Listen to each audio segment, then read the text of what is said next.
Hello, আসসালামু আলাইকুম দোস্ত।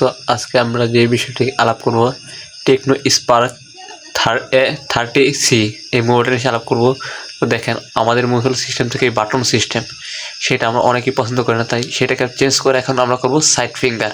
বাটনকে বাদ দিয়ে কীভাবে সাইড ফিঙ্গার সেটাই আজকে দেখে নেন একদম সহজভাবে। তো কথা না বেরিয়ে একদম ভিডিওটা শুরু করি। তো চলেন স্টার্ট। তো প্রথমে আমরা কী করব, সেটিংয়ে যাওয়ার পরে দেখেন আমি আইকনের সাথে দেখিয়ে দিচ্ছি আপনাদেরকে। এইখানে যাবেন, এই দেখছেন, এই বরাবর চাপ দেবেন। চাপ দেওয়ার পরে স্ক্রল করে নিচে যাবেন, নিচে যাওয়ার পরে দেখেন খুঁজে নেবেন। এই দেখেন আমি স্ত্রী পোস্ট করে গেলাম, যাওয়ার পরে এই দেখেন এখানে কিন্তু দুইটা সিস্টেম আছে। তো আপনি কোনটা বেছে নেন, এখানে চাপ দিলে করতে পারেন। বাটন সিস্টেমটাকে আপনি এই দুইটা মডেলে চেঞ্জ করতে পারেন। তো আমার এটা আমার দরকার সাইড ফিঙ্গার। এর জন্য কি করবো, আমি বেগে আসবো, উপরে লেখা আছে দেখেন, সুন্দর করে লেখা আছে, এই বরাবর চাপ দেবেন, তাহলেই আমাদের কাজটি সম্পূর্ণ হবে।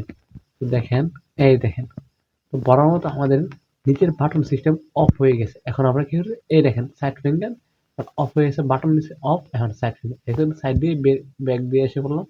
তো দেখেন একদম সহজভাবে আমাদের কাজটি হয়ে গেল। তো আল্লাহ